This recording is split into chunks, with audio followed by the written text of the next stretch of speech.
Well, I am super happy to have my good friend Laylan Connelly in here. Thank you, Laylan. I say good friend because I feel like we've been good friends forever. It has been a long time. But we've known each other for 20 some odd years. We'll get into that. Yep. But we don't see each other very often. So just on social media. Right? So I feel like I haven't missed you at all because I still know what you're doing and what you're up to. It's kind of great. Well, and you told me earlier. So I'll get to some of it. The thing that's super cool is when we first met, you were new in your career. Yes. And here you are, I don't know, almost 25 years later. Yes. You're like the center of call it the journalism world here in Orange County with regards to the coastal beat. Mm-hmm. Surfing, environmentalism, ocean, anything to do with the ocean and the coast of Orange County. And you go even wider than that. Mm-hmm. You've been in the middle of it for a long time now. A long time now. I blinked and all of a sudden 2 decades passed. It's amazing. It's crazy. Well, and we said when we met, I said, because you have 2 kids and you had none when I met you. Mm-hmm. Young. Right? Just things have changed. So eager to get the. You must have been 2 when I met you because you still look that same age. Yes, you're right. But listen, time's flown. For sure. But what's cool is I've got to watch all of this, and I've probably read 10 million articles written by you over the years because what's my interest? Ocean related, coastal. You and a lot of other people. And a lot of things. And then I've been involved in a lot of events that you've covered. So it's been 1 degree of separation for a long time, but it's super fun to see you in here. And you told me this is your first podcast, which is hard for me to believe. It is. Thank you for having me. Oh my gosh. Before we start, I just want to say I love what you're doing. Thank you so much for just all the guests that you've had. I've been so just in love with all of your podcasts. And, the Wing was amazing. I'm listening to Candace right now. I'm catching up because you have so many that you've done, but it's a little bit like what I do, but on just this great scale with this new platform that is amazing. So I love the depth that you're able to get. I'm learning so much about these people that I've known for a really long time, but you're able to have that time with them to tell those stories. So great job. I just love it. Well, and thank you very much. You're but welcome. That's exactly why you're here, because I always say that people that so if you live in coastal Orange County and have for the last 20 years, there's a very good chance you've read a lot of Laylan's articles. Hopefully. But you might not know who that person is. Or even if you're in the surf world, you might know who she is because there's been a lot of recognition there, but you might not know how you got to be in this place. Right. And that's the fun part. And so what the other part, you said it, long form's rad. Like we get 90 minutes of just one-on-one, which is super uncommon these days. Yes. And I watched you take an interview 3 minutes on your phone and then, write it in your phone to your editor as like totally different than what I do. Yes. Right? Yep. And I told you how I got scooped earlier by, so it's really interesting. But I also recognize that I have a professional investigative reporter here. Well, I wouldn't say investigative, but yes. Well, everything's investigative, right? I mean, maybe in a different set, but you're doing the homework. This is what you do. And I get to put you on the opposite side of the camera than you usually are. Yes, it's very uncomfortable for me to be on this side of the interview table. It's super fun. So I will try my best, but I might shoot you a couple questions too. Listen, you're a natural at this because this is what you do professionally, but thank you for coming on and talking story and sharing the story, because it'll be really interesting, because some of the stuff that I didn't realize, and let me just give a little high level. Some of the things, like I didn't know where you went to college, and I didn't know like you were recognized with this prestigious Knight Journalism Fellowship that we'll talk about. We'll talk about where you went to college and this fellowship. Both of those tell a big story. We'll get there. One of the quotes about you, Laylan, that was super cool. It says, "Few journalists are part of the culture they cover." And I'm like, wow, that's so, like I hadn't thought of it that way, but that's exactly who you are. And there's a big award. And this, I mean, I've talked to people that have been inducted into the Hawaiian Watermen Hall of Fame, but you were inducted into the Surfers Hall of Fame in Huntington Beach, which is incredible. It's the best accolade or honor that I could ever think of. It was absolutely amazing and so just out of this world. Yes, and I'm super excited to learn more about how that happened and what that means to you, and we'll get there. But I always like to share who's in the room. And then the fact that you didn't grow up at the beach. Right. And so you've created this life for yourself. So really, really neat. Super stoked to talk story and kind of understand how you got to the levels that you at and this passion that you found. And I know you're super passionate about the surf and the ocean and all that stuff, not just as a career, but personally. So yeah, thank you. That's what we're going to talk about. Here I am. Let's go. Let's go. So I just mentioned you didn't grow up at the beach. Let's talk about where you grew up and family, and we'll go from there. Yeah, sure. I grew up in Lakewood. Born in LA area, but moved to Lakewood pretty young. My parents just never got married and split up when I was super young. So I was raised by my dad as a single father. Oh, wow. Which was not very common in the 80s and 90s. So that was kind of a unique situation. I've always had a relationship with the ocean because my dad was an avid fisherman. So he literally would take me out like a week old, and we would stay the night on the Redondo Beach Pier, and he would be fishing and lived on a boat after my mom kicked him out or whatever. And so, I've been around the ocean my whole life. I split time between Lakewood and the South Bay. So my mom bought a house in Hermosa Beach, and I would be there every other weekend. And for anybody's sake, where's Lakewood? Lakewood, I know, right? It is in the 90s still. No, it is between Orange County and Long Beach. Got it. So a little bit inland, 20 minutes to the beach, which when you're a kid and you don't have access to transportation or know anybody that is a surfer or goes to the beach, it's a million miles away, So Got it. And where does your name come from, Laylan? Laylan, a lot of people think I'm Hawaiian. I am not. My mom is Vietnamese. My father's of Irish descent. And so Lan is a Vietnamese name. It means flower. My dad was a super hippie. Layla was a popular name. They kind of mixed them all together. So the way I explain to people, it's like Leilani without the E. So that's typically how I say it. But yeah. See, I mean, we talked earlier about like, you had said that you've learned a couple things about some of the guests. And that's one that I think everybody goes, nobody knew. I thought she was Hawaiian. I had no idea. It's so funny. I always say there's two places I have been questioned because I kind of have that ambiguous look. I can fit in anywhere, Hawaii or South America or great as a New traveler. Zealand. It's great as a traveler. Ireland and Vietnam, they're like, no, okay, right. I just don't quite mesh there, but it's both beautiful cultures, unique. I'm super proud to have one foot in both those worlds. Got it. Yeah. No, that's super neat. Thanks for sharing that. Yeah. So pretty interesting. Like dad has you sleeping on the pier and fishing and not afraid, which is neat. Growing up in Lakewood, or were you bouncing back and forth? Did you go to school in Lakewood? Yeah, so I went to school in Lakewood. My mom was in the South Bay, so I would be there every other weekend. My dad also raised my older brother, which was her son, not his, but that was kind of a unique situation as well. So, we would go to Hermosa Beach. Again, I always felt that strong pull to the ocean, but I got the wind knocked out of me when I was like 7 years old boogieing. You remember that moment as a kid. And so it rattled me, and I kind of stepped away from the ocean for a while. Always, went there when I needed that, I had all that teenage angst or just, big emotions. It was a place where I would always go to just, find that solace. But really didn't know anybody that surfed, wasn't part of the lifestyle. So, didn't grow up surfing. Got it. Yeah. So what did you grow up doing? Partying way too much. Oh, you too? Yeah. I was a latchkey kid. My dad was a single father. He worked late, so I really didn't do sports. I didn't have transportation, and it was kind of a gritty area there in Lakewood. I didn't do as much as I probably should have. I moved out pretty young. I was 17 when I ended up moving to Torrance.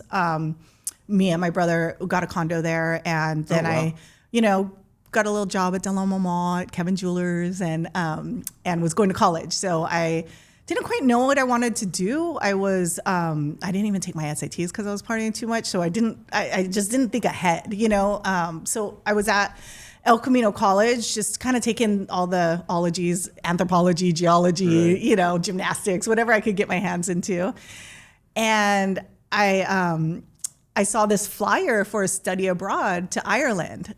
And I had never been out of the country, really never traveled even growing up because, we didn't have a lot of money and resources. And my mom would take us to Vegas every year or, every other month or whatever, but never far. And I just love this idea of exploration. And Ireland just kind of, because my family's roots, my last name's Connelly. So, I just wanted to check it out. And so I did a study abroad there for about a month. It was a creative writing class. Oh. And so that's where I really decided I wanted to be a writer. Wow. It was great. Yeah. You didn't have any taste for that beforehand, just by chance. No, and I actually just never thought about it. I never thought about what I wanted to do after high school or where my life was going to lead me. I wasn't like, I want to be a writer one day, and have those dreams and aspirations. But during that study abroad in Ireland, I was on this creative writing class, and I'll never forget the moment. There was that aha moment where the assignment was to write down and describe a scene around you. And we were at this park, And there was this old couple sitting on a bench, and I just kind of wrote, like, I just observed them and I wrote it down. And I was like, I really loved that. I loved that process. And it just kind of tapped into this thing that I was just like, I can see that happening. So now you come back home and it's like, okay, I want to be a writer, but what does that mean? You know, there's not a whole lot of jobs out there. Do I want to write a book? Do I want to be a magazine writer? And so still at El Camino College in Torrance, I took a public relations class, and one of the assignments was get a speaker in to talk to this group. So I kind of dug around, and I reached out to this crime reporter, Larry Altman, over at the Daily Breeze, iconic journalist, who just was this hard-hitting news reporter back in the day. And he showed up. I asked him and he showed up, and I was like, oh, this guy's cool. And he had all these great stories about the crime beat and, you know, doing this and writing about all these interesting, fascinating stories. And it sort of just resonated with me. And then I took a journalism class, and one of the assignments was go out and do an assignment, you know, act like you're a reporter. And so I hit up the police department and I said, hey, I want to tag along on a DUI. And so I went out at like midnight and watched them give people sobriety tests and wrote about what that experience was like. And I was like, this is it. I want to be a cops reporter. Oh, that's where it started. That's where it started. Interesting. Obviously. It's changed a little bit. It changed a little bit. Safer probably too. But okay, rad story. Thanks for sharing that. So, sure. But Ireland. Yeah. How was the experience of being there? That travel first out of the country. It was experience. Great, man. I had just broke up with, well, actually, I think we were still together. I had that high school boyfriend, you know, for a couple years, and I was just figuring out who I wanted to be, you know.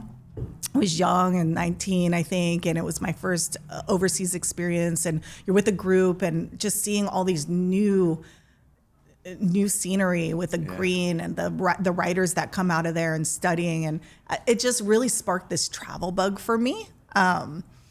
I just loved it. I loved every bit of the exploration and learning and, you know, just being somewhere new. Do you ever wonder, because it sounds like two major parts of your life, because travel is a big part of what you guys do, we'll get there, and creative writing turns into journalism. Ever wonder if you hadn't gone on that trip, what life might look like? No. Gosh, that's scary to even think about. I've never thought about that before. So prior to that trip, you did not know what you were just working at the mall. Yep, just working at Kevin Jewelers. It was a good choice on that trip. Yeah, that's definitely. Awesome. Amazing. So you come back, you're still at El Camino College, yep. Where does it go from there? Well, let's see. So, okay, I decided I want to be a journalist because I saw this awesome journalist. I had gone on this DUI thing.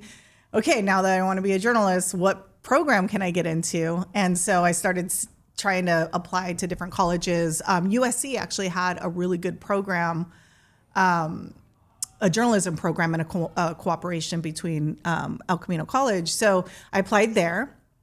Didn't get into the journalism school, but they said, okay, you can come here and figure it out. So that's what I did. I went to USC, great journalism school, the Annenberg, but it was a long time ago. It was a lot different.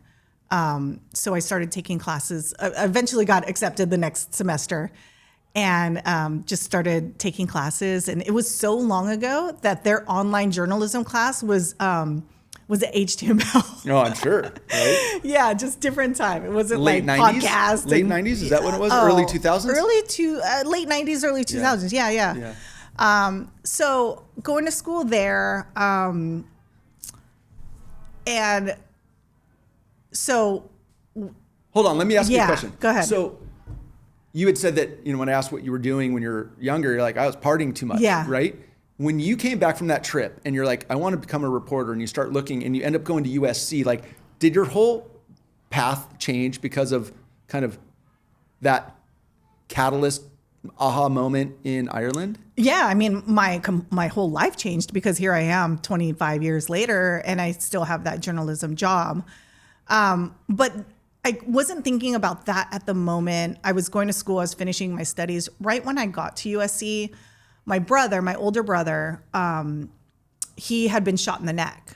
And so I actually had a Kawasaki motorcycle at the time, broke up with a boyfriend, got a motorcycle, did all kinds of crazy things to try to find out who I was. He borrowed my motorcycle one night to go to work. He worked at our family bar in Koreatown, Frank and Hank's. And he somebody came from behind and shot him in the back of the neck. So this is relevant, and this is why I'm kind of telling the story. We'll circle back to it. C5, C6, paralyzed, complete. So we moved out of our condo in Torrance, moved in with my mom. I mean, I was 21, so he must have been 26. Oof. I know, and it was hard, like beyond. So full, little bit of arms, couldn't feel from here, full. So as bad as. So when you asked me the question of like, did my life change at that moment? It did, but it was so chaotic at that time between hospitals. I was his caretaker. Me and my mom moved in. I was sleeping on the floor next to him for, almost a year, still going to college, trying to get my degree. And so it's very murky during that time. Yeah. So yes, my life changed. But you kept it on the straight and narrow. I kept it. Yeah. There was a moment where I was in the hospital and I was like, Mom, I don't want to go to school. I want to take care of Kwa, my brother. And she's like, nope, you have to go to school. You have to finish. And I was like, okay. So juggling all of that, I didn't have time to party. Thankfully, I'd gotten out of my system in, the early days. And I was in Hermosa, so I found the time. Taking care of Kwa, helping out with him, learning about paralysis. I didn't know what was what. Yeah. Knew I was going to be a journalist, had already done like a internship at Easy Reader. I don't know if you know that publication. Easy Reader is kind of like the Daily Pilot. It's so good. Independent. Yep, Kevin Cody. He gave me who's paddled forever. Yes, you know him. Yep. So I got a job there. Just some great writers, some great mentors that really helped me hone my skills and teach me the ropes. So we're at my brother's rehab in, I think it was Downey, and I'm meeting all these other people who are paralyzed. And one of them was this kid who went headfirst into a sandbar and broke his neck in Seal Beach. And I remember thinking at the time, oh my God, I can't believe that could actually happen. A day at the beach, somebody, their whole life is rocked. They can't walk ever again because they weren't aware, and the kid, he was like, I just didn't know. So when I eventually got the job at Orange County Register, it was one of my first stories to write about Project Wipeout. Yep. From Hogue. And from Hogue, because I just felt like I need to educate people about these real dangers that happen in the ocean. And I still hold that today, this week, even this week, just talking about the hazards, the dangers, what can happen. Because we had massive surf and a lot of people injured. Yeah. And so, that became sort of the foundation for what I do, at least when it comes to, swells and ocean conditions. It always roots back to that of, if there's one person that can read an article that maybe won't jump head first or, do something that's dangerous that they're just not aware of, because I remember what that was like to be ignorant about the ocean, just not understanding it or not knowing it, then I've done my job.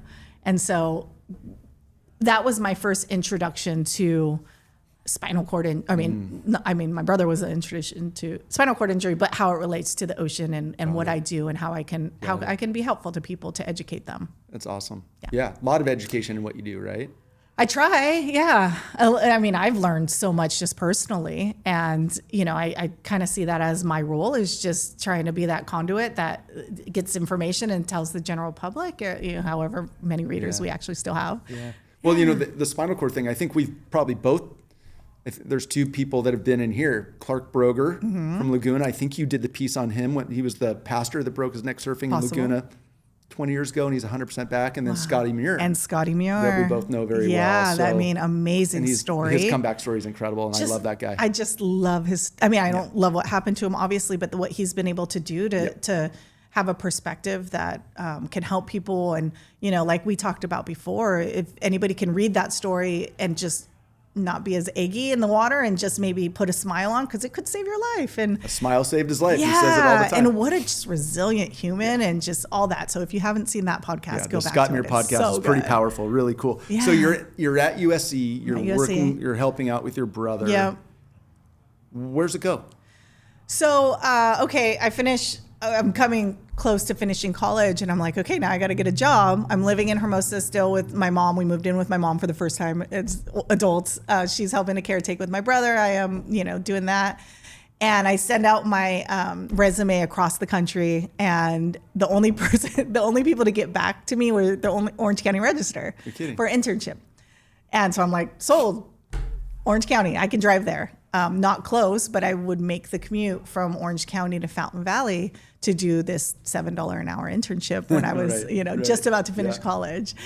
And it was great. I learned a ton. I was just doing kind of general assignment stuff. I think it was about that time I did the Project Wipeout story. I said, hey, I want to do this story. I found this great organization and, all these other random stories that they threw me on education or whatever.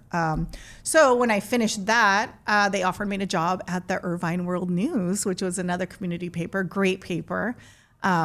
Wonderful editors and staff there. And so I was there for about a year and a half, just doing the regular city coverage, the Whatever police, they asked you whatever to do. they asked. But it was a crazy job. I mean, Irvine is an The safest interesting one. place. Well, sure. You think it's the safest place, but how about, one of my first stories was the samurai sword guy who went into Albertsons and killed a bunch of people. Oh, I don't remember Yeah, that one. it was. I'll send you. I'll try to dig I don't that think one I out. need to read that one. No, there was just a lot of different types of stories that came out of that community. They were just talking about the Great Park at the time and center line of transportation. There was a lot of hot button issues that I got to cut my teeth on and do that city reporting and a little bit of that crime stuff, and it was a fun time. Yeah. And then that's owned by the Register. Yes. It was at the time. Right at the time. So the Register owned a bunch of community newspapers, and it wasn't easy to get into the daily paper back then. You really had to work your way up. Most of the time, you would have to leave somewhere else and then come back. So the way you got started at the time was just at one of these community papers. I had a group of friends about the same age, just working. Grinding. We were grinding. We just wanted to be, that top reporter. We wanted to get to the Daily. We wanted to be at the New York Times one day or go to Afghanistan or whatever it was, just these big ideas and big dreams. But it all starts somewhere. And I had some great editors and coworkers, and I was young and eager and excited. And so from there, ended up transferring over to our community paper. It was called The Current at the time, covering Newport Beach and Costa Mesa. And Closer to the beach. Closer to the beach. So Let me ask you a question real quick. Yes. When you were doing your internship, and I always talk with my kids and other kids, that apprenticeship, it's grind, but that's what it's supposed to do. That's how you learn. That's how you learn. You also figure out hopefully where you want to go. At the time, if somebody had offered you the magic wand and said, hey, you can go, you had mentioned New York Times or Afghanistan, at that time, where did you think, if somebody said you can do whatever you want, where would you have gone at the time? Yeah, New York Times or one of the big publications, definitely that was, when you're a young journalist, that's the dream. And now I'm good. I'm good, I'm right? good. I Oh my love gosh, my I beat. get it. Well, and Yeah. also that was when it was pure newspaper. Yes. There was you weren't competing with all the I don't even think there was online. Yeah, I had a Thomas guide. I don't know how I found anybody with a Thomas guide. How could you imagine? No, I tell my kids, we used to sell them at the hardware stores, and I would show my kids, and they're like, what is that? What is right? that? Life's gotten really easy. I don't even, yes, comparatively, right? yes, definitely. So I got that job with the Current, and again, still doing the City Hall grinds, all that stuff. But I started noticing all these events, all these things happening along the coast. And I was like, gosh, there's all these cool things that we're not writing about. Typically newspapers are older people. And I was seeing just this, young, youthful type of events happening here and there. Lido, I think they had the Writing Giants premiere with Steve Peralta. I was there. All that. I was there too. Volleyball contests, beach cleanups, all that stuff. So I said, hey, editor, why don't I do this Saturday column once a week on just snippets on the beach? just, you don't have to pay me more. I'll just do it. And I'll just do fun things happening around town, things to do, beach cleanups, whatever. And so they let me have that. And that was sort of the little seed that grew. And look at you now. And look at me now. So you mentioned that event at the Lido, the Riding Giants premiere. Yeah. That was another, if you remember, Ocean of Hope is when we first met, which is coming up shortly. But I was on stage because we were the beneficiary of that fundraising that night. Wow. I was up there with Laird. Crazy. And I've got pictures with Greg Knoll from that night. Like that was like one of my first times getting exposed firsthand to some of my idols. It was it was that night. It was great. And it was a great event. I was there. See, what do you know? You never know. So the Beach Beat starts. What year was, like, when was this? What do you guess? I want to say, well, I started as an intern in 2002, did the grind, maybe 2005-ish. Got it. So then we actually, on the back of our sports section, had OC Outdoors. So they started this thing where they would have Dave Straggy doing fishing on Tuesdays. We had another guy, David Whiting, doing like hikes and things. And then there was a dedicated beach day. So we had Corky Carroll. We had another guy that did more surf stuff. I was all doing the beach culture stuff. Mind you, at the time, I still kind of didn't know how to surf. Oh, I was going to ask when this came in. I didn't quite. I was doing more of the beach culture stuff, you know, because I knew I loved the beach. I knew I was drawn to the beach. But I still hadn't got my feet wet. Yeah. Did that happen in this window of time? Ish. Yeah, about that. Well, listen, it's such an important part of your life. Yeah. And now. Why don't you tell the story? We can get back to this. Why don't you tell the story of how surfing became part of your life? Yeah. So I tried it a couple times, taken out in horrible conditions and just like by a friend, you know, whatever. Yeah. And it was during a trip to Costa Rica where I was like, we didn't have anything to do. I'm like, you know what? I'm writing about this stuff. I really got to figure it, you know, I have to give it a shot. And, you know, Tico came, helped me out, and I was hooked. Like when I always ask people, do you remember that first ride? And I remember that first ride. It was about the same time. And it was just everything to me at that moment. And, just absolutely loved it. Just will never forget that one moment. And then I came back and I'm like, all right, well, now I need a board. I had a Mustang convertible. And so I just took myself to Stewart's Surf Shop, bought this massive harbor board, had no idea what I was buying, had nobody that was like helping me or guiding me. And I just stuck that sucker in my convertible. What do you say when you see people driving a Mustang convertible? Oh, I hate it. I mean, if Cougar the Day was around back then, oh my God, what was I thinking? But I just, that went back to like just that pure stoke. I just wanted it. I was hooked. And, you know, you hear people talk about it all the time. And, you know, in thinking about not discovering it until I was older, I like that. I like that because I still have an outside perspective and things are still interesting to me and still fascinating. And I've been doing it now long enough that I feel like I know what I'm talking about. But at the same time, I still am inquisitive about this thing, this culture, these people that, you know, I can see it from an outsider. And that's my job, is to explain this special world to people that maybe aren't part of it. Yeah. Yeah. Where were you living at the time when you came back from Costa Rica, went and bought the board? Were you living, like, were you in like San Clemente area so you could go surf down there? No, not yet. I was in Fountain Valley. So where were you surfing at the beginning? Blackies. Okay. Blackies. Got it. I probably saw you out there too around that time. I'm sure. So yeah, I started that OC Outdoors, and then I just started meeting people. And one of the first people that I met was Tom Kozad, NewportSurfShots.com. As somebody had referenced the Instagram before Instagram. So there was this website, if you don't know it or you didn't grow up in Newport, called Newport Surf Shots. And Tom is an epic photographer. Yep. Not by trade, but, you know, he's shot every swell. He's medically trained, but he was always doing that, right? Yeah. And I remember I did a story about this guy who was just documenting everything. Like, who are you and why are you doing this? And, you know, we had a great conversation. I'll never forget. We met at Islands. I had a chicken salad sandwich. I don't know why I got a chicken salad, but anyway, we had a great conversation, and we became really good friends. And And he would give me tips, hey, Laylan, did you hear about the dredge that just washed up? Or, hey, they're trying to fill in the jetties with sand and we're going to mob City Hall. And, So he was a really good resource. He was a great resource, became a great friend. I am today his children's godmother. Oh, no way. You know what I mean? Oh, So that's cool. I was meeting all these people who really, really helped guide me and helped introduce me to this world that I was just so lucky that they embraced me, that they were willing to take time to explain things. Sean Collins was another one, the founder of Surfline. Early in my career, he was one who just put such a huge emphasis on ocean safety. Hey, there's a big swell coming. You have to warn people. This is, really, really important. And he would explain, long intervals and swell direction and all that stuff.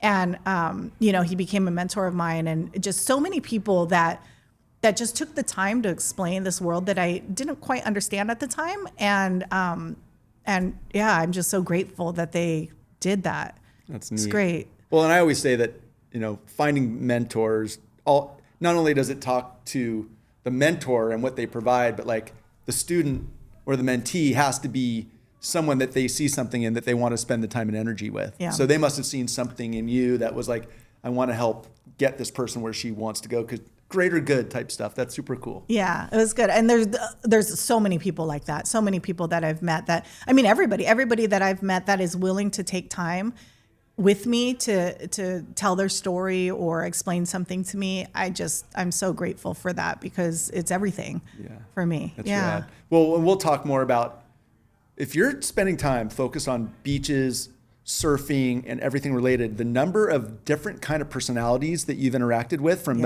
the personalities to the characters to the pro athletes to the everything in between, like it's a wide swath that make up this surf culture thing that you're in the middle of. We'll talk more about surf culture, because that must have been super interesting coming from a non-surf background to like, go, what is this place, right? It's got to be super interesting. Sometime during this time while you're working on this beat, you get this fellowship. Yeah, at the time, it was a pretty big deal for me. I was still green in my career, still trying to work my way up to that daily. So yeah, I went to Berkeley, and it's this digital media idea, right? Back then, it was, it was new and exciting, and a lot of journalists resisted it. They didn't want to. I was all in. I was like, yeah, if we can storytell in a different way, great. Flip phones. Right. We didn't have easy access. I had like the flip camera thing, if you remember. So, I just started doing videos, storytelling just in different ways. And I came back pretty inspired by that. I think I already had like a TV segment with Surf Junkie Jeff, with KDOC. We did every Thursday. We would talk, this is what's happening on the beach, So I was open to storytelling in different ways. And so I came back from that internship and wrote up a business plan for my editors. Hey, we need a full-time beach reporter. And they totally fell for it. They totally fell for it. It's so great. Well, but I'm guessing, it's pretty amazing. When you told us a story about how you grew up, and then you end up at SC, and then you end up at Berkeley for the fellowship program. Like, dude, do you ever just go, wow, like, I right? mean, I don't know. Well I've been on a fast-paced roller coaster, so I've never really stopped to think about it until right now. So yeah, I guess. So can you just shed a little light on what the Night Fellowship is, just so I understand? Well, it was a long time ago. Actually, I'm assuming it's still around, but yeah, that's what I'm saying. It was a while ago, but it was multimedia. It was probably things that are outdated now. We would learn how to edit with Avid, or just talking in front of a camera, which a trained print journalist, you don't really know how to do, and it's very uncomfortable for a lot of them, including myself. But it was a forward-looking. It's the future. Which you adopted. Yeah, right. At a time when things were changing very fast for journalists. Well, I'm guessing being there in this industry that had been around for 100 years already. Yeah. Right? Newspaper, print. It really hadn't evolved much. It was the same pace. I think there was probably, I think of Mad Men and stuff, a little different, but some crusty people. Yeah, not everybody was ready for that change. No. Well, same with the magazines and everything else. Like everything. What hasn't changed, right? The Walkman. Yes. Some people didn't want to give up their Walkman. I had a Walkman Velcroed onto my paddleboards back in the day. That's all we had. I love, yeah. Big yellow exactly. thing. Yeah, like I mean, brick. just times change. Yes, for sure. I'm open to exploring different ways of storytelling, so it was fine for me, but there was definitely some resistance. You know, there would be times where I would be out there taking photos and stuff, and, you know, photos, video, notepad, you know, and now things are so different with recording. I could just record and, you know, I'm starting to get carpal tunnel because I'm old. So, you know, it just makes my job a little easier, and I've learned how to become more efficient at it. But yeah, it's just fascinating. Amazing. And so they said yes. They said yes. And this is OC Register. OC Beach Register. Beat. Yep. Daily, full on. And so I had that OC Outdoors column. And it's probably about the same time we met, right? Yeah. 2000. Actually, I brought a prop. Well, what do we have here? So I dug it up. Hold on, I'll show it. I wish I had the OC Outdoors. I accidentally cropped it. Our story, 2006. I was like, what date was that Promising we met? in OC waters. Oh, that's me. That's you. Is this the classic? It must have I'm been. gonna have to check it out. Yeah. So yeah, because we were doing the Ocean of Hope. You were doing the Ocean of Hope. As a result of the Ocean of Hope campaign, Yep. which was the fundraising for sarcoma cancers. Yeah, wow, that's me And right there. it Wow, was- that is so fun. Yeah, so I mean, it's so hilarious. What year was that? reading this. 2006? 2006. Because I was trying to think, when was that? Was it 2004? I started running it in Yeah. 2002. So Yeah, that's a few years in. And you were so good. I wish I could actually read this. But Mark's shoe line right here. That's funny. Yeah, and I was reading Yeah, and I that's was my cracking big up. read. I was That's like, so oh, I funny. was so artsy, you know, in my writing. But yeah. All right, we're nerding out on I know. some history here. That's very Ocean fun. of Hope. Thanks But for bringing that. you were doing something so, and that's for you. Here, keep. Oh, thank you. Fun. You were doing something so different at the time, right? There wasn't a lot of people back then using the ocean and the sporting activity of paddleboarding or whatever to raise awareness and raise money. And you were doing something so unique and different. And so I loved that I got to tell that story and, you know, what you were doing back then. So It was great. Thank and you. back then, I mean, I think I even wrote that in the story where it was like, what is this prone paddle? We've never really even, nobody ever does and this. Now it's now huge, it's right? huge. You stuck with it. We talk about it all the time because there Yeah. used to be like 3 of us that Yes. paddled prone here in Newport. Now you Yep. go out on any day. You go out on a weekend, there'll be 50 people out there in all these different groups. And we have the Yeah. Ben Carlson paddle, the Ben Did Go. Yep. We'll have Amazing. 130 people paddling across the channel. But literally there was 5 people doing it back when we so wrote the Ocean this. of Hope was one of the very first fundraisers that used the Catalina Classic or the Yeah. Channel Crossings Yep. for fundraising. Yeah, I remember. And it's become much more Amazing. prolific. Yeah, Mike Rogers, you know, well, like, yeah, all this. Yeah, Super fun. it was super fun. And That's really neat. and it's great that I had this resource to tell what you were doing, to educate people about that, to let people know in case they wanted to raise funds. And it definitely did. It was certainly great, worked. you know, Yeah. and all of a sudden I just felt like, wow, this has some purpose, you know. It's not just storytelling, but you know, can kind of connect communities and be that that thing. So And okay, yes, thanks for that. But yes, Yeah. I mean, I remember it super clearly. But that is an example of what you have provided to the community all the way through. So you kept finding more examples of things that the general public might not be aware of to shine a light on those things for them, right? yeah. And that was your beach beat. Still That's is my your beach. beach It beat. still is, yeah. So I mean, and it changes and evolves, and the things I write about change. But it's sort of like there's so many facets when it comes to the beach, right? There's this huge umbrella where you have surfing, lifeguarding, environmentalism, you know, scientific things like coastal erosion, or you know, so there's this vast ocean of stories that you can really tap into that.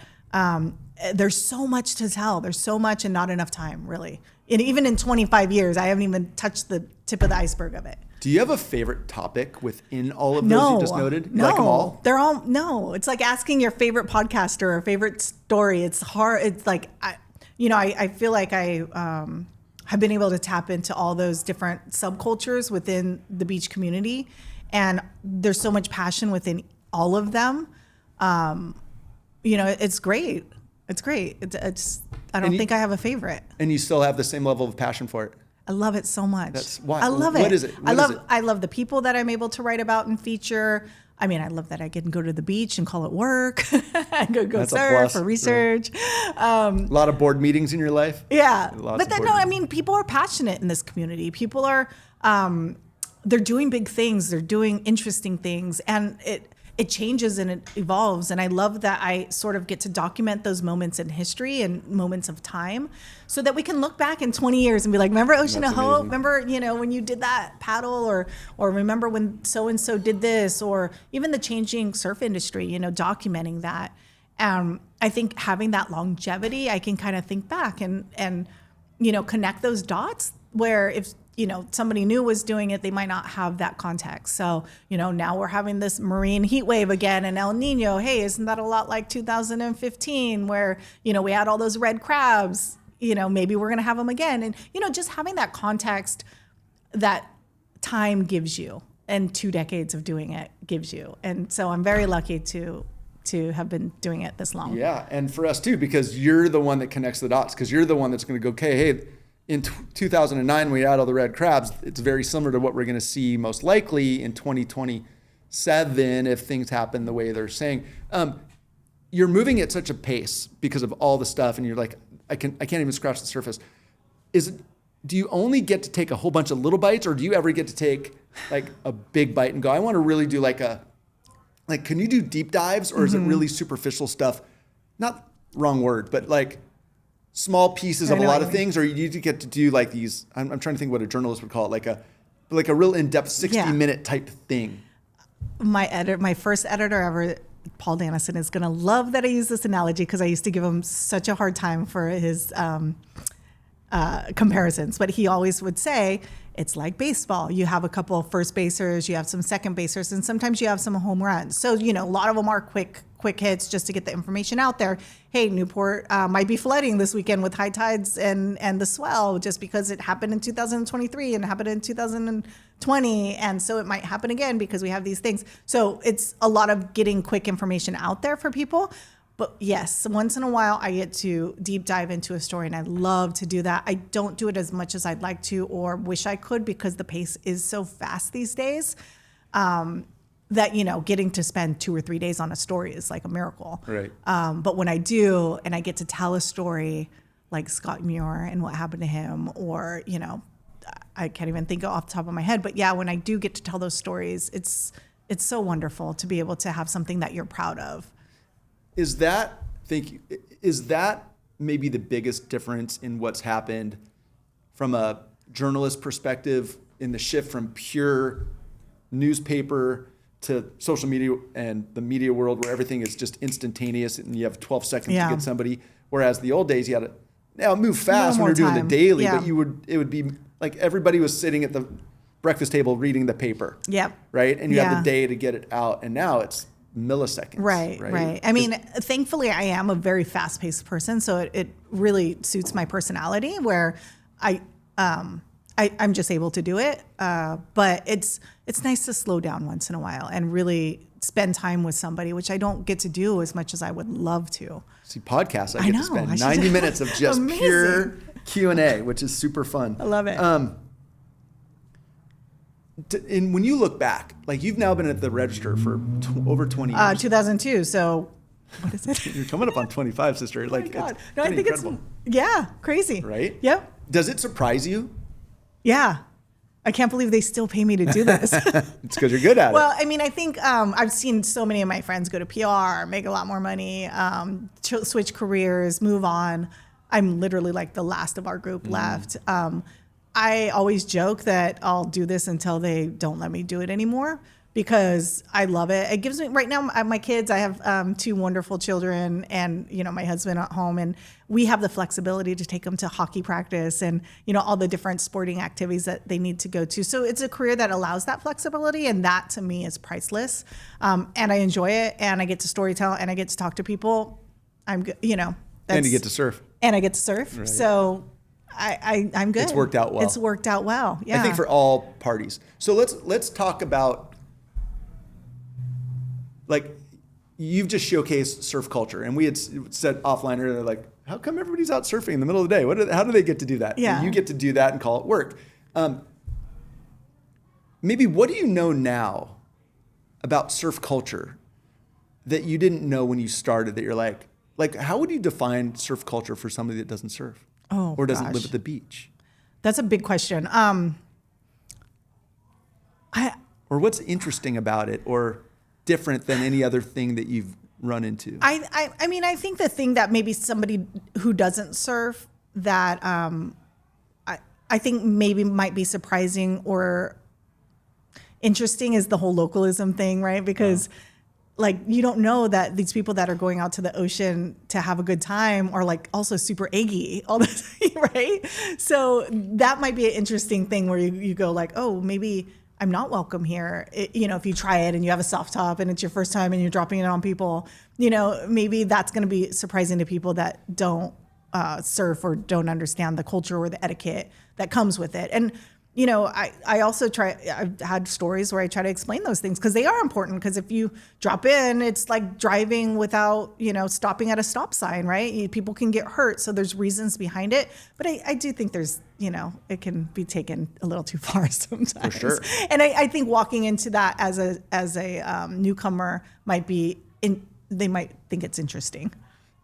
For sure. Right? Like if you start surfing, you don't do any homework. Like it's funny. There's a podcast called Newport Beach in the Rearview Mirror by Bill Lobdell. I Bill. literally just talked to him like Bill's fantastic. 5 days, His 5 minutes his ago. podcast is one of my favorite things. And I always say that if you move to Newport Beach, you should be required to watch all of them because there's so much more to it. And surfing is kind of the same way. Mm-hmm. Like it's an etiquette sport. Waves are a limited resource and people want them. and there's a competitive aspect to it, and you really have to understand how it works from a safety perspective and a hierarchy and all this. But that's surfing. Maybe what's beach culture, beach life? Like I said before, you've got this incredible. You're in the middle of this cross section of this whole community of. On one side, you have surfers, surf industry. You have everything related to surf and the ocean and shapers and all the characters. Then you have beach life and community life that. Oftentimes in Newport Beach, there's two parts of Newport. You have the surf life and then you have the non-surf. They're very different. Yeah, Corona Del Mar versus, but it's still jetties. A coastal community. Yeah. And they all have to play or not. But it seems almost like your job is a little schizophrenic in that you're dealing with so many different nuanced pieces of pick any community, but in this case, the greater coastal community. Like, it seems like it could be hard or it could be really fun and easy because you get all these different things to focus on. Yeah, for sure. And that keeps it interesting, right? So that helps with that short attention span that I think you and I both benefit from. I don't know what you're talking about. I think I said earlier that ADHD when we were offline is probably my superpower. Right. Because that's the only way I can be doing all this and still trying to stay on a path. Kind of the same. I mean, I think a perfect example is like when you come to the beach and you want a fire pit, right? If you grew up at the beach, you probably know it's impossible unless you get here at 6 a.m. But somebody that is coming from Riverside and has never been to the beach before or is just like, oh, I want a fire pit. I have to explain to them that there's this whole thing where you have to show up at 5 a.m. You can't just throw your stuff down and bail, or else you're going to get in a fist fight with somebody else who like wants that pit. And, and so there's this cultural thing where if you know the beach and you grew up at it, you know what to expect, but there's this whole world out there, maybe like myself living 20 minutes away, that might not understand these nuances. Back to your educational role. How much of what you focus on, I don't know if you can put them in the buckets of like positive or positive uplifting versus like negative or harrowing. Yeah. Like you cover both for sure. I cover both. I don't know if I could quantify it because every week is totally different, but this week is a kind of an example. I don't know when this is airing, but we did have that massive, massive swell that rolled through, right? So a good example of it is, this week I've, been at the wedge talking about the big waves and all the people that come out and watch and the spectacle of it all. And, the buoy data that shows that it's probably the biggest in the last, since 2007, I think is what Surfline is saying. And all those things that come along with it that, surfers would be interested, even non-surfers maybe. There's a safety aspect where I'm writing about like, hey, know your limits. And, it gets repetitive because I call the lifeguards all the time. Hey, can you tell me what people should know? Always swim next to a lifeguard, know your limits, just stay away if you're not an expert, all that stuff, and then sadly we had that little girl who was swept away. There's those stories that are just heartbreaking and horrible. And so, just like this week is an example of so many different ways to tell one story, right? Of big swell and big surf. Yeah. So Yeah. it every week is different and every week is new. Some of it's repetitive. I've been at the US Open now for 20 some years. And so I have to find new ways to keep it fresh for myself even and for everybody else. Got it. So, well, interesting. Before we came in here, you were interviewing somebody very quickly on the phone about beach erosion. Yeah. And we have king tides coming. Yep. And obviously, not obviously, but if you live in coastal Orange County, there's been a lot of erosion conversations over the last couple of years with problems in San Clemente and Dana Point and even down to the Wedge right now. There's crazy. More stuff showing than ever before. Yeah. Talk about like how that plays into your role. Like, I think you've probably learned a lot about so much and dating back to 20 years. So I, for some reason, have just always been super fascinated with beach erosion, the way the currents work, how, dredging projects. I don't know. I'm kind of a super nerd when it comes to that stuff. So even early in my career, I was doing stories about the dredging that they were doing out of the Santa Ana River. And I think I mentioned it before when they had plans to take that dredge material and just fill in the jetties. Could you imagine? So that was a great example of advocacy and surfers really coming to the table and showing that they have a voice because they packed City Hall. Yep. And so it was an interesting moment to show that, if you don't like something the city or county are doing, then you can speak up. And they changed that. They ended up piping it and filling in the jetties. A lot of people just don't understand it. And it's such a slow death of these beaches that people don't realize, or if you're not at the beach all the time, you don't realize that it is shrinking. So many places along the coast, the beaches are gone. Yep. They've been built up in a certain way over the years, and so we didn't understand that in the 60s it was a certain way. Newport, I think Bill, actually, who you just mentioned with Lobdell, he just had something on, the houses that were just about to fall in the ocean, and that's why they have those groins. That's actually, I'm pretty passionate about telling that story and making sure that the residents, the people who enjoy the beach, and also the politicians understand what's at stake if those beaches are gone. Because I don't think people really realize there's been movement in the last 5 or 10 years as people are becoming more aware, especially in South Orange County, and I'm pretty tapped in there because I just live there and I know what they're doing. But for a long time, people are just ignoring it, and so all of a sudden you look and you're like, "Where's that beach where all the tourists go to? Where they bring all their tourism money?" That recreational space that we all love and enjoy. It's not just the beachfront people who are benefiting from it. It's all of California that uses these beaches. For sure. And you couple that with the threat of restarting offshore oil drilling that the administration has been talking about. You're like, those two things, beach access, beach size and cleanliness, and clean water, that drives our whole economy in Southern California. And if it's important, you have to be aware, you have to be educated. And if I can do that through my reporting, then great. But you have to subscribe to the Orange County Register. Yes, you do. Yes, you do to get it.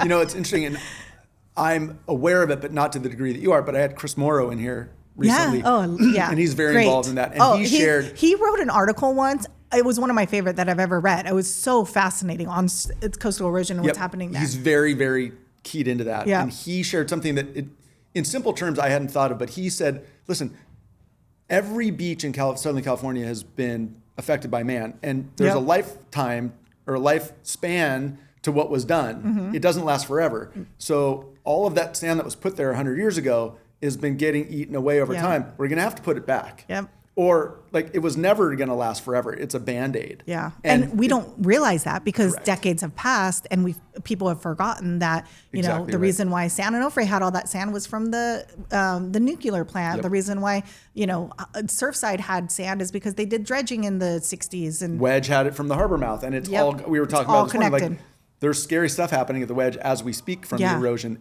right this minute. So it's very, we're our kind of our whole economy kind of, and our lifestyles all kind of depend on us figuring this one out. Right. There's a lot of stuff to figure out right now. But it's not noticeable, so people just don't pay attention, right? Until you have somebody write about it in the Register, get it out there. Yeah.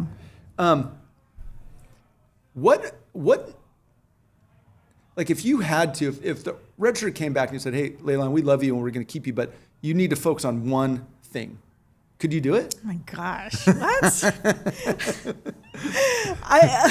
Would it be impossible? Yeah, the beach. One thing is my What beach. if they're like, the beach is gone? You can't The do beach is you gone. can't do the beach. You have to do something else. Is there anything else that interests you that you That's so hard to say Okay, gotcha. because like, how can I pick between surfing and environmentalism and the, lifeguards? We're moving you to our all Arizona that. branch. Done. See you later. Yeah, done. I'm retired. Not gonna happen. Not gonna happen. Gotcha. Although Well, listen, there's some good wave pools there coming are. on. What do you think of wave pools? I have to be a unbiased Neutral? journalist, neutral, because there is a lot of discussion, especially in Newport Beach, about what's going on, as you know. I will say that I have experienced wave pools, many of them, and I'm fascinated by all of them. I think it's a super interesting time to document it. I remember being at the first Surf Summit. Is it Surf Summit? Anyway, the big wave pool convention that happens every year. The first one they had was in Laguna Beach. And I want to say it was like, what are we in, 2026? I mean, it must have been like 15 years ago. And there were so many naysayers. There were so many people that were just like, what, wave pools? No way. It was right when the one in the UK opened up. And I was just so fascinated. Like, what is this technology going to be?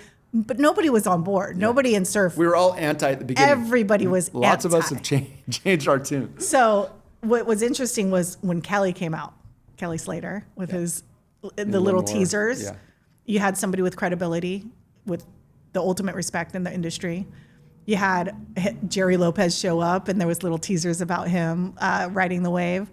You had Kanoe Grash, and so they were doing these golden tickets for people getting rides, and the surf world was so fascinated, and everybody was like, whoa.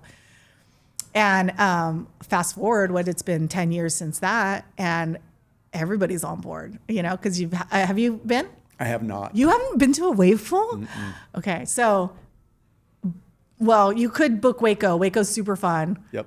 Or you could just wait for... Most of my friends have. I just haven't. Oh. Are you a holdout? No, I'm not at all. Okay. In fact, I always say, like the one here in Newport, when it's been proposed, I was like, I'm not a country club guy, not a yacht club guy. Yeah. I'm not a golf club guy. I would be a surf club guy. It's really fascinating. I have been blessed to ride Kelly's wave twice. You have.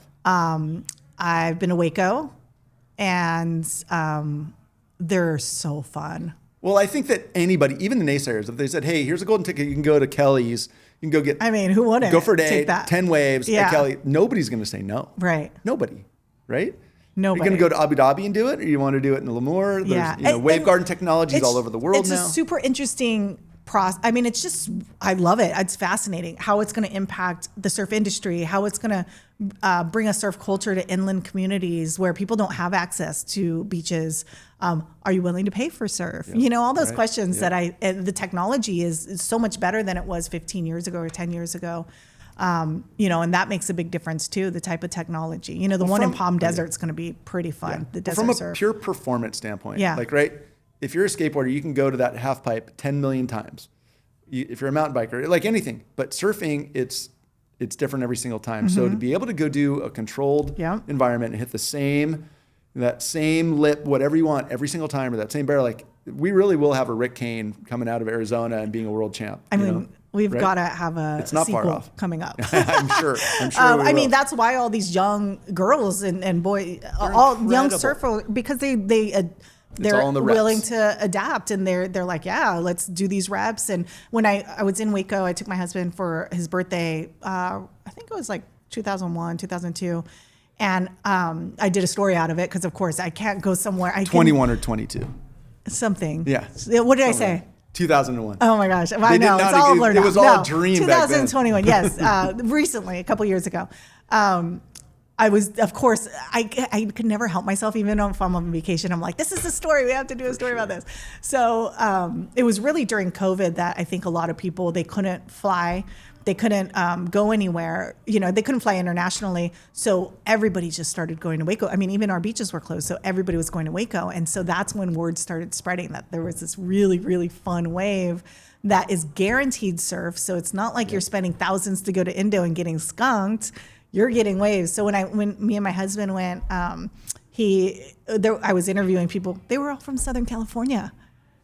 So there was a big cultural shift in adapting, and so I'm really interested to see what happens in the near future. Well, there's a lot of them popping up, so you're lot gonna be of able to them. surf wherever you want. Are you going to have saturation in the market, right? I mean, are you going to have so many options that, that novelty wears off, and then are you going to be willing to pay $200-$300 for a session? Yeah, I don't know. We'll see. I don't know. I mean, we shall see. The biggest contributor to my reduction in surf is crowds and waves per hour. If I'm guaranteed I can go paddle and get a really good workout in that hour before work or whatever, and in surfing, I'm going to go drive around for half of it, and I'm going to sit and get 3 waves, or even if it's 10, I'm like, for me, I've picked to go the guaranteed route. Yeah. But if there's guaranteed waves and no crowds and like, I'm in for sure. But I mean, I like to think of it as your quiver, right? You're going to have the ocean, you're going to have 100%. the waves as an option, the man-made waves, maybe you're going to paddle, maybe you're going to prone paddle. If you can have a variety of things, a buffet of ocean activities to satisfy your soul, why not throw, a wave pool in there or man-made waves, and they're fun. Like, I've been on some that are really fun. But I will say I had a hockey tournament for my son recently in Arizona, Phoenix area, and they have a wave pool out there. And I was just like, I could not press the button to spend $200 to catch waves. I was like, should I? The answer is yes. The answer is always yes. I mean, because I was like, okay, well, I'll be home in 2 days and be able to surf Sano for free. And I just couldn't do it for some reason. So I don't know. I think people are going to have to make those choices. And maybe, if it's winter and the ocean's crappy, that maybe it's going to be a good option. Or maybe you get a membership and they make it like a regular thing in your daily life. I don't know. We'll see how it plays out. Find out. We'll find and out. I'm sure you will report on it. I will. Well, listen, so clearly you can tell from this conversation how knowledgeable you are. And I think we could talk about any aspect. You want to talk about shapers. You want to talk about contests. Like, you have this depth of knowledge about all of it, which brings us to the recognition that you've gotten in the surf world, because you are multifaceted, because you know all the people, and if you look back at your body of work, like, you really are like the keeper of the flame of knowledge of surf culture. And again, under that bucket of culture, under that umbrella, there's a lot of pieces, right? So many pieces, yeah. But the recognition that you got a few years ago, 2023, of the Surfers Hall of Fame, like, can we talk about that? Can you, I don't know how it happens. I don't know, it's put on by Huntington Surf and Sport, right? But you now have your name and your handprints in the concrete on Main Street in Huntington Beach. Right next to the Duke statue. Is that where it is? It's right next to Duke. And along with all the other icons, you're an icon. By having your hands and your name there, you're an icon in surf. Like, there's no disputing it. How did that happen? Well, I think there's 1,000, if not more, people more deserving. I've written about this for so long, about the event, never thinking I would actually have a spot there. And I think the way the Pi family does it is they do, the people that have global recognition, but they always kind of have somebody who has made an impact on the community. A couple I can think of who were actually great friends of mine. Sumo Sato, he was a pastor who actually married me and my husband. Is that right? Yeah. Oh, that's cool. Wonderful human who passed away a few years back. Rock and Fig, those are people in the community that just had a great impact. And I think I was kind of put into the fold of somebody who has had a big impact on the local community and telling these stories over the years. And so I think that's, they're thinking of adding me in. I don't know what they were thinking. Like I said, I think there's 1,000 more other people who are more deserved. They thought otherwise. But it was just such an honor. I came home. I was actually visiting Tom Kozad and my goddaughter there in Hawaii.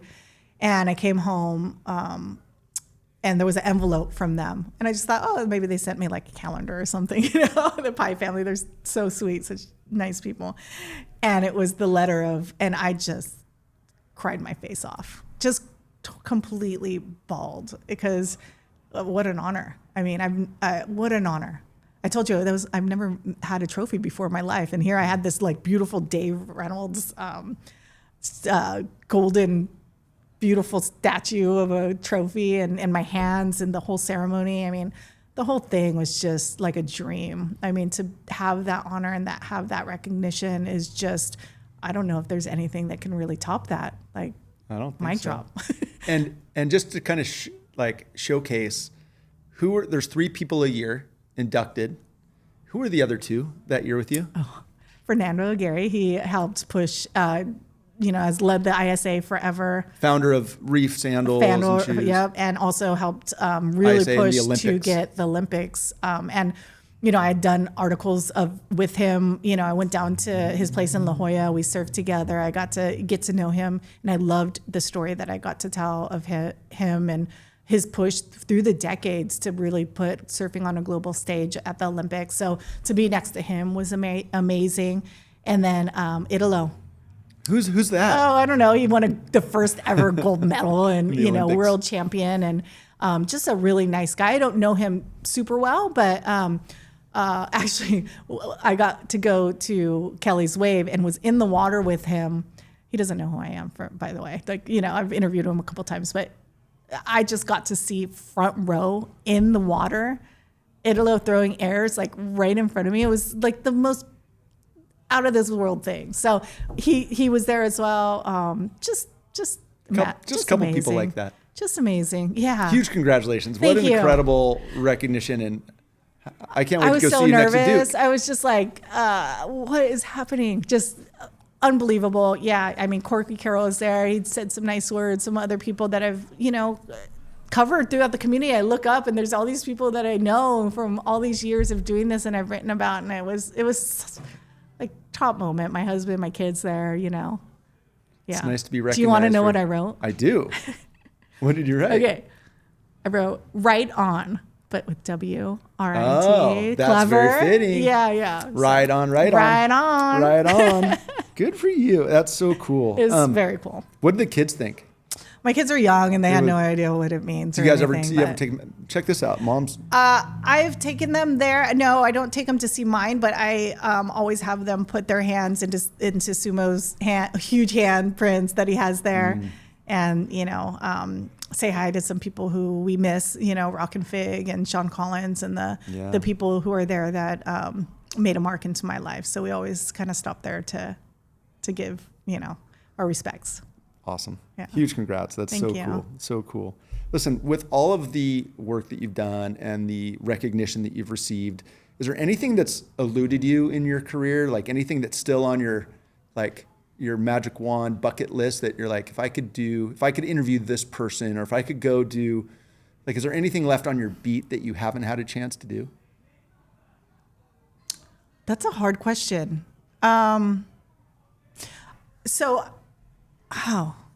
don't know. I've been so lucky. I have access to some great people, and I've been able to tell their stories. Bob Hurley, Bob McKnight, all the heavy hitters in the industry. I've never really sat down and had a long conversation with Kelly Slater. I've interviewed him probably a dozen times, quick, like after a heat, he just very quick things. I would love to just sit down with the guy because he's so interesting. And, I think somebody like him would be fascinating to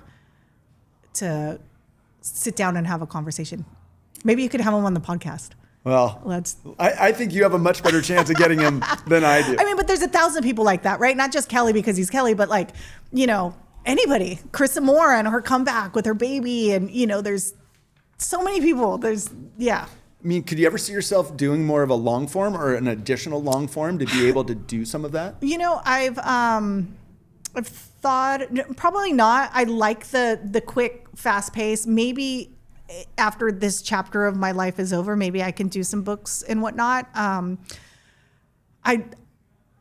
don't know that I have the attention span for it or the ability. That I think that's a whole different craft of its own. Back when Tom Morey was alive, the inventor of the boogie board, he is one of the most fascinating humans that I've ever met. And I had done a story about him and then found myself living 5 doors down from him in San Clemente when we moved down there and got to know him and his wife, Marcia, such a just inventive mind. And so I was so fascinated, and we became friends, and my daughter just adored him. He would jam with his ukulele, and we would talk story, and I just said, you know what, I want to sit down with you and just talk. So we kind of did this. I have audio recordings. I would do Mondays with Maury's, and I would just go over to his house and just chat. Cool. I just threw the recorder on because I was like, I don't know that anybody's actually done this. And so, it's not as good as I wish it would have been, but I just gave them to the Surfing Heritage just to have, because I'm like, this needs to be documented. So I don't know, maybe at some point I can put that into something, or I don't know. Got it. Well, let's talk about that. You just brought up Surfing Heritage and Culture Center. Yeah. Moving to Laguna soon. Yeah, it's moving to be Laguna so good. like this summer, yeah. 2026. Some of the icons of there, offline we were talking like Dick Metz and crazy story. Spencer Krell and the collections and what they're assembling. And I mentioned Chris Morrow, he's very involved with Shaq, and just the history. And you mentioned Maury, and I think of Hobie Alter and Jeff Alter, and like, that history all started right here. Yeah, it's amazing. In Orange County. Right. And like we were talking about you and like the little bites that you get to do everywhere, and like this cool thing that you did with Tom Maury. What role have you played in like where do you fit into the historian aspect of surf? Well, I like to think that what I do, the collection of the stories that I've done over the years, can be that time capsule, right? It can be that documentation of different events, different happenings, different times, different eras of just telling what the surf world is, because it has changed, right? So, it's changed from when I started to, the industry evolving and private equity coming in and changing, those bigger brands, the newer brands, the more grassroots brands coming up and sort of filling that void. And all that's really important to document, right? It's hopefully that's what I've done, not just with surf industry, but even these people, these icons. Dick Metz, I love telling his story. I wrote about his adventures on. It's one of my favorite humans. Crazy. Like, do you know that if he was supposed to go find a waterfall, but it was dark out and he didn't want to get out the car, and then that's how he ended up in Cape St. Francis. And that's how you should have him on. He is one of my bucket list ones if I can. He's 95 and he's still sharper than anybody else I've ever talked to. He's incredible. But hopefully I've been able to document these people so that there is something to reference back if we need to. Something for them to have as sort of like a gift, something that they can be proud of, something like this to say, like, we did this and we told your story. And to me, that's very fulfilling to be able to document history and to have this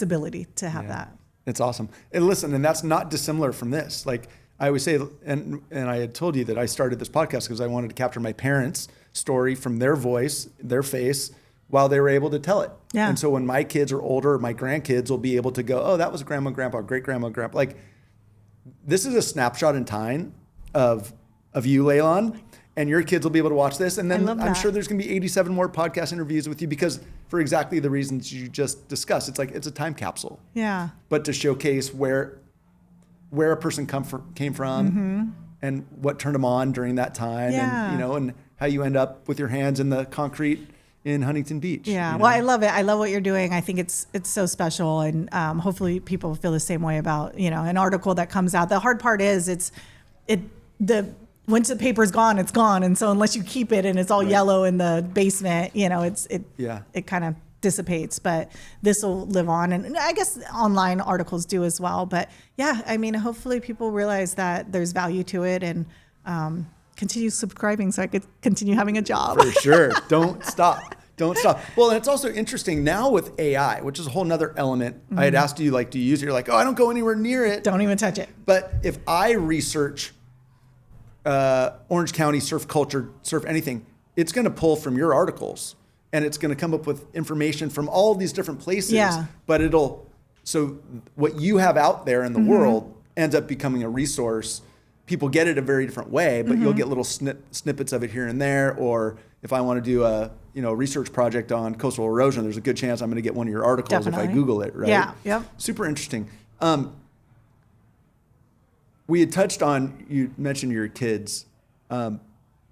What's the family into? Like, obviously you spend so much time at the beach, and they could, if they wanted to, go see mom in your handprints, or they can go see you interview Kelly or anybody at the contest. I'm sure they get access in with mom wherever you go.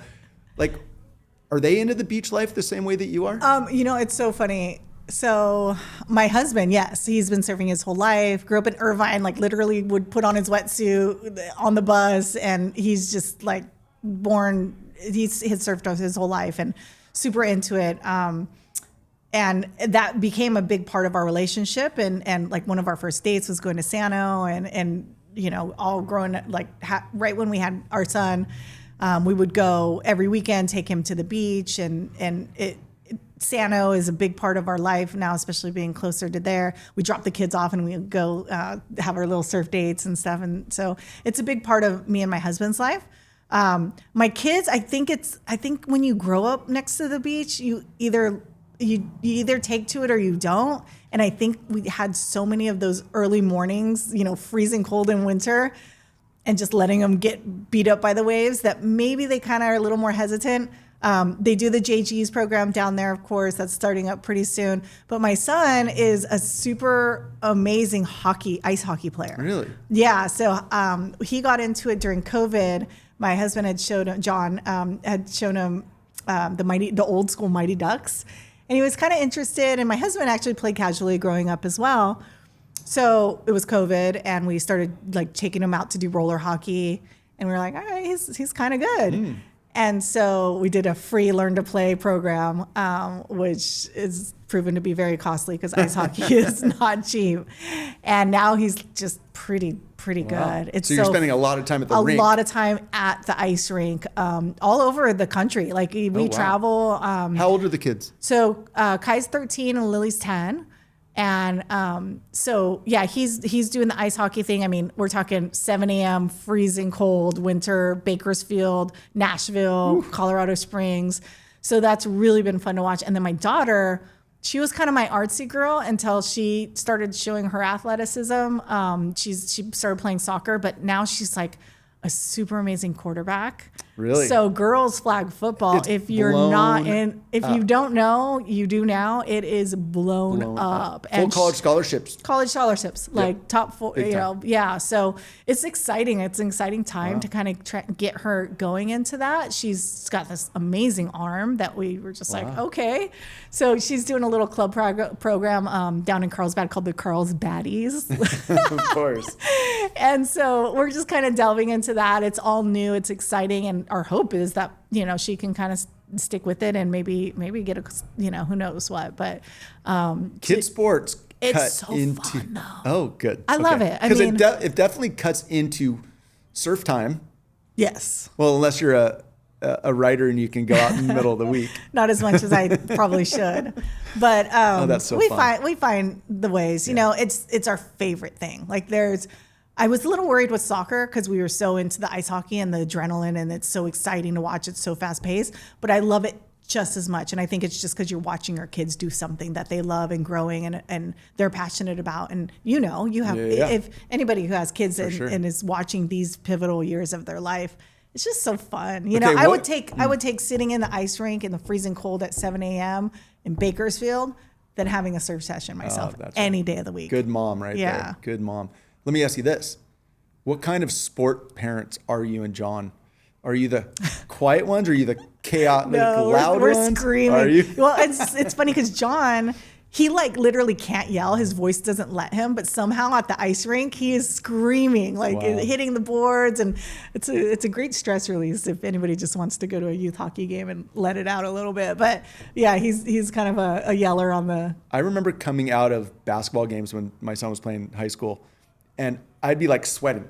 And I'm not a yeller, but my stress level, my heart rate 100%. Would be super, it's pretty rad. Sweaty coming out of the ice rink. Pretty rad. Yeah. Good for you guys. Fun. That's so fun. Yeah.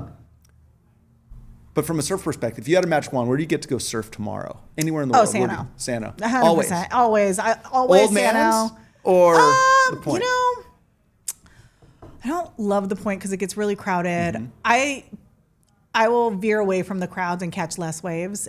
any day of the week, just because I just don't like that anxiety of trying to compete or, worrying about dropping it on anybody else. So I don't know. I find my own little peaks, Foilers aren't coming near you down there? No, They're further Doheny actually. It's pretty hairy. Yeah. How intermingled it is. Stay out of the surf. I would think, yeah. With So I don't know, but yeah, Sano all day, every day. Over anything else. Whether or not we're going to have access to it is a whole different issue. With Because that road of erosion, yeah. it's so bad down there, and we're seeing all those parking spots dwindle away. The sand space is just pretty much gone. Sometimes it makes its way back, but if we don't figure it out, it's the whole vibe is going to change. I don't know. You're in the know down there. I try. Yeah. Is there any progress being made? I mean, it's hard. What do you do, right? It's a environmentally critical area that you don't want to have too much. I mean, it's hard to know the right thing. Surfrider's doing long-term study, and they're having discussions with the community about the right thing. I would think that they're going to have a plan to do like some native vegetation landscape, the dunes.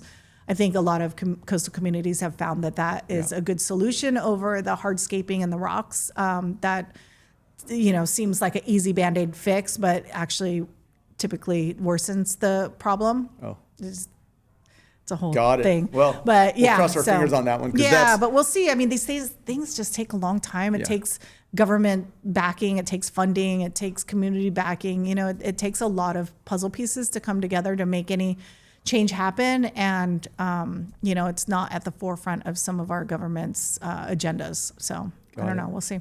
Well, listen, it's super fun knowing that if I have a question about almost anything with a relation to the coast, shoot me a text. Any part of coast or of Orange County, I know who to reach out to. Yeah. But the reality is, you've written about just about everything we've talked about multiple times over, and anything that comes up, I know that it's going to be covered. So it's nice to have a resource. And if it's not, I'm on it. Know. That wedge erosion, that's next on my list. I've already got some calls out, so we'll follow up on that. Stuff. Yeah. Well, thank you for keeping your finger on the pulse for these 25-ish years. It's pretty amazing that we go back to this, and it's 20 plus years ago. Crazy. Really, really cool. It's wonderful to have you here and see that you're still passionately loving what you're doing and providing a great service to the community and doing it with a big smile and tons of fun. And the connections you've made is really pretty amazing. Like, I'm just super proud of, impressed by what you've done. And I'm really glad that you've been recognized by the community and it's in the highest levels in what you've done all this time. Well, thank you so much. Thanks for having me. This was really fun. I was so nervous to be on the other side of the interviewing, but you make it so easy, and I really love what you're doing. I'll just say, anytime somebody says, "Oh, I liked your story," or "Your story was great," I always just go back to, that's not my story. It's that person's story. I just wrote it down. And there's been so many people along the way who've helped me do that, who've been open, who've answered my calls, my texts, whatever. It allows me to do that. It allows me to tell those stories, and I'm just stoked if they got something out of it. So, rad. Yeah. If people want to find you, where do they find you? I have an author page. You just Google my name. It's a pretty unique name, Laylan Connelly at OC Register, and you can find any of those stories or just, my name, probably just my first name actually, and just write, whatever you're looking for. That's and then I'm easy to find. Facebook, Instagram, whatever. Gotcha. OC Beaches. OC Beaches. I know. I created that when it all first started. With Instagram I think it's a good one. It's very fitting. It's play on words almost, right? Classic. Laylan Connelly, thank you so much. Super good to see you. You're rad. Thanks Keep for it having me. It was fun. And that was it. Was that an hour and a half? Yeah. No. Yeah. My God. Right? You can talk. You're good. We were just chatting.